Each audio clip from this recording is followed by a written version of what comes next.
नमस्कार, मैं राखी भंडारी और आप देख रहे हैं ग्रैंड न्यूज। आइए शुरू करते हैं खबरों का सिलसिला।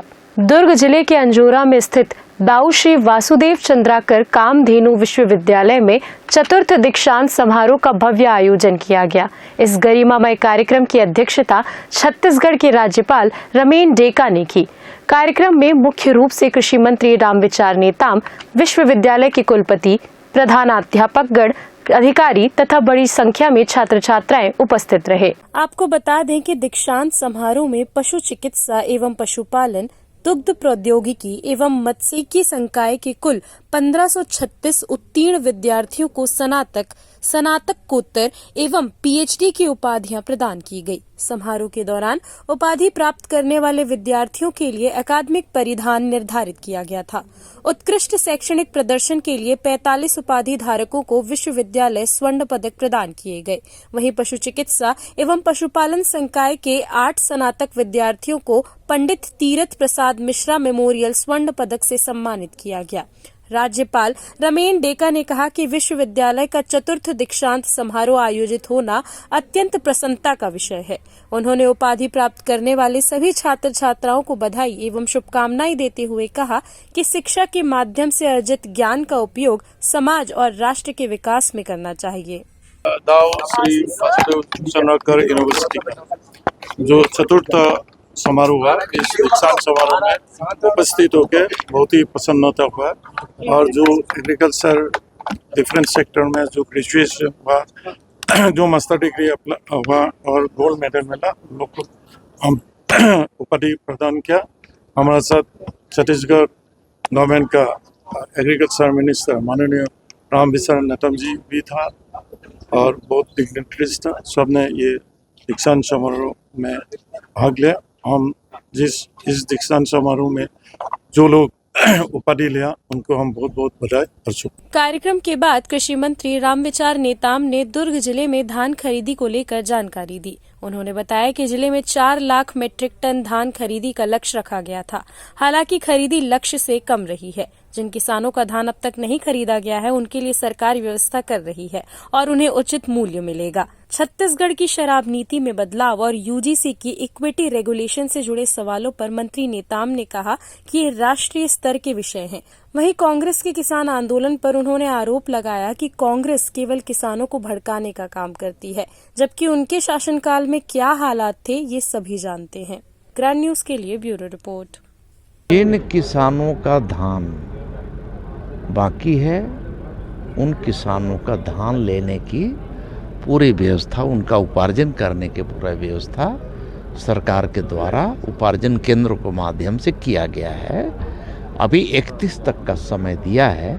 समय जरूर कम बचा है, फिर भी हम ऐसा मानते हैं कि जो किसान अपना उत्पादन जो किया है उनका उचित मूल्य मिलेगा। नारी सशक्तिकरण अब सिर्फ नारों तक सीमित नहीं रहा, बल्कि इसका असर अब खेल के मैदानों में भी साफ दिखाई देने लगा है। जहां कभी पुरुषों का दबदबा माना जाता था, वहीं अब छात्राओं के साथ साथ गृहिणियां भी बल्ला और गेंद संभालते हुए मैदान में उतर रही हैं और एक दूसरे को कड़ी टक्कर दे रही हैं।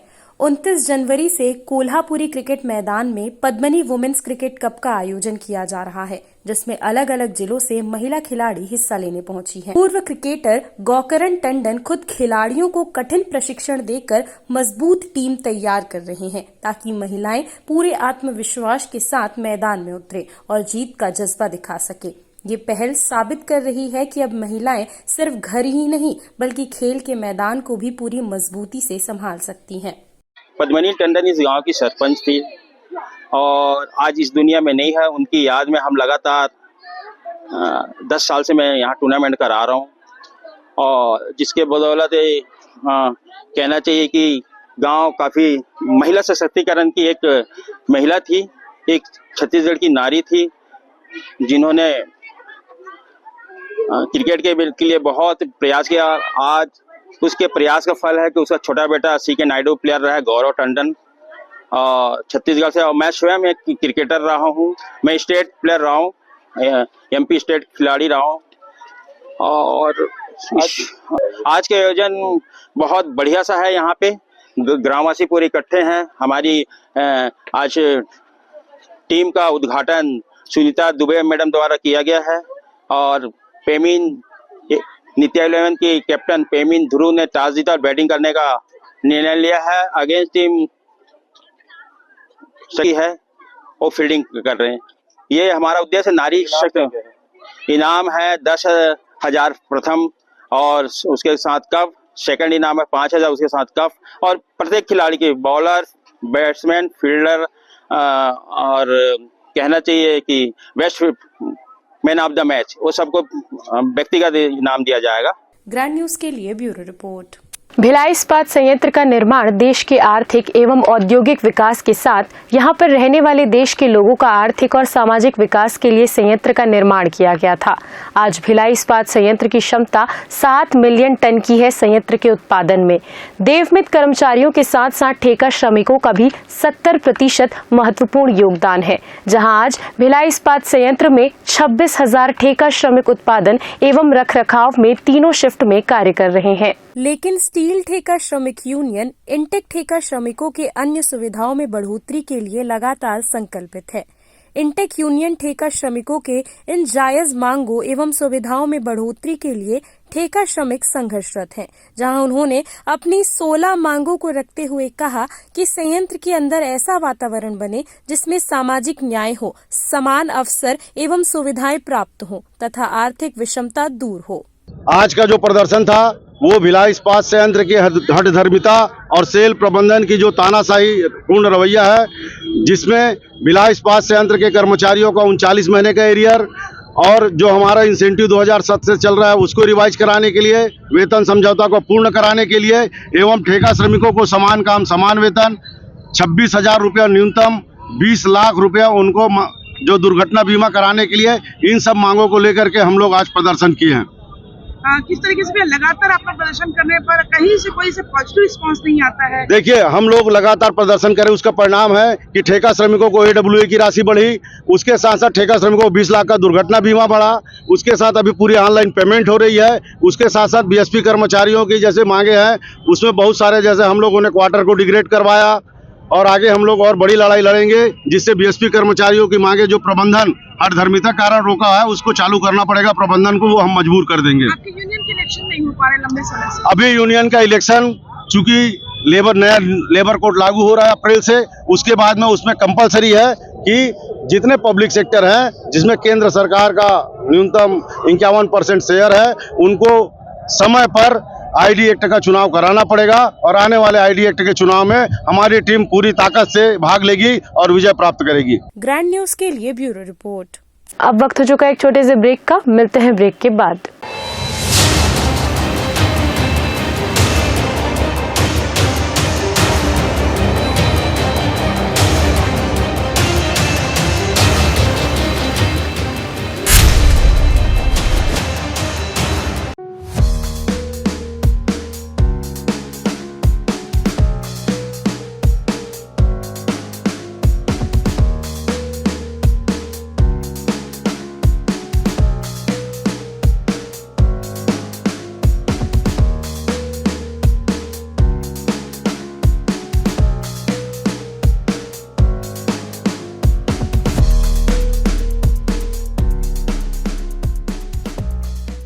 अब पाएं चश्मे से आजादी बिना ऑपरेशन टचलेस लेजिक द्वारा 15 मिनट में अपना चश्मा हटवाएं।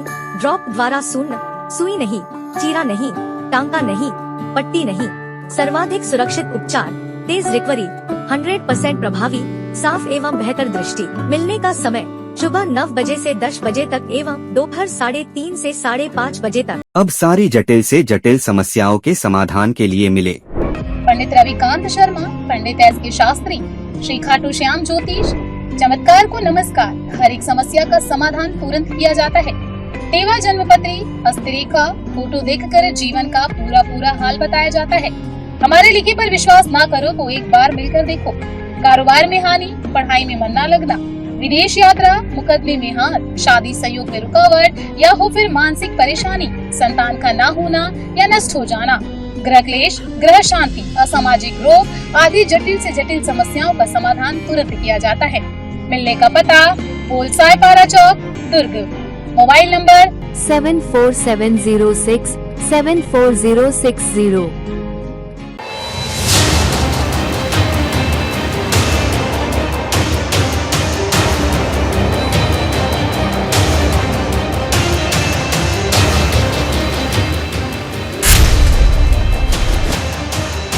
ब्रेक के बाद आप सभी का स्वागत है। चलिए बढ़ते हैं अगली खबर की तरफ। दुर्ग से एक बड़ी खबर सामने आई है, जहां निजी बैंक में खाता खुलवाकर साइबर ठगों को किराए पर देने का मामला सामने आया है।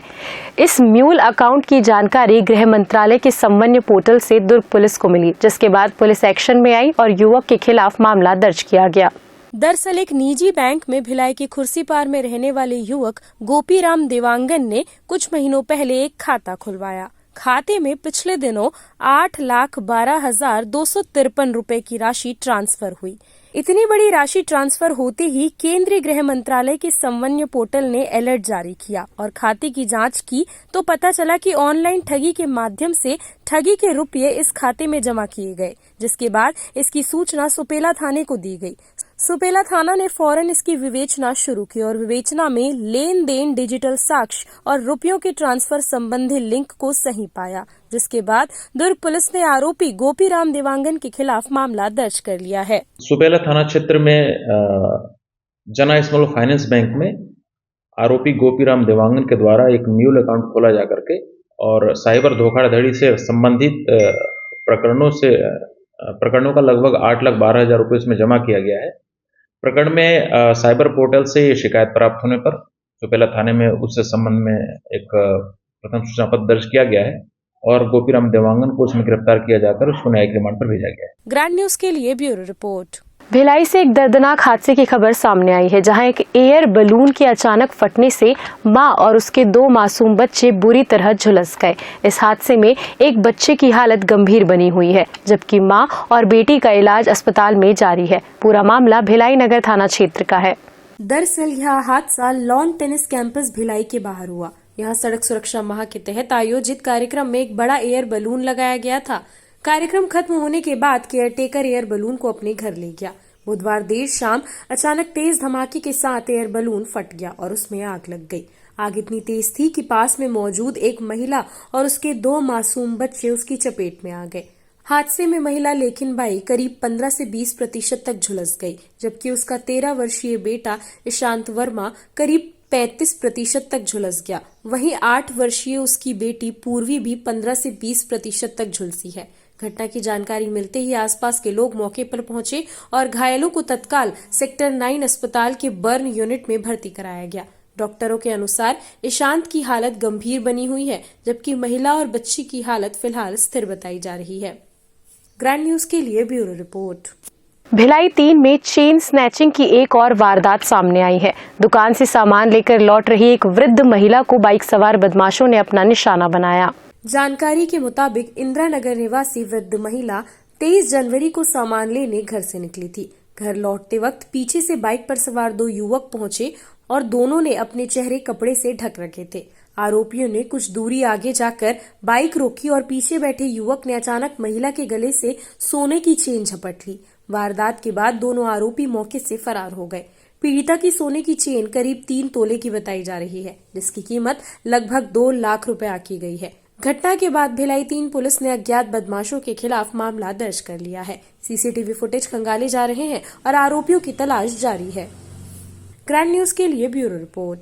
स्मृति नगर पुलिस चौकी प्रभारी की दबंगई से नाराज हाईकोर्ट के सख्त निर्देशों के बाद आखिरकार स्मृति नगर चौकी प्रभारी गुरविंदर सिंह संधू पर गाज गिर गई है। चौकी प्रभारी उप निरीक्षक गुरविंदर सिंह संधू को दुर्ग एसएसपी विजय अग्रवाल ने चौकी से हटाकर रक्षित केंद्र लाइन अटैच कर दिया है। यह कार्यवाही ऐसे समय में हुई जब हाल ही में छत्तीसगढ़ हाईकोर्ट ने उनके आचरण की जांच के निर्देश पुलिस महानिदेशक यानी डीजीपी को दिए थे। गुरविंदर सिंह संधू पर 2 अलग अलग मामलों में व्यवसायियों के साथ गलत और मनमानी कार्यवाही करने के गंभीर आरोप लगे थे।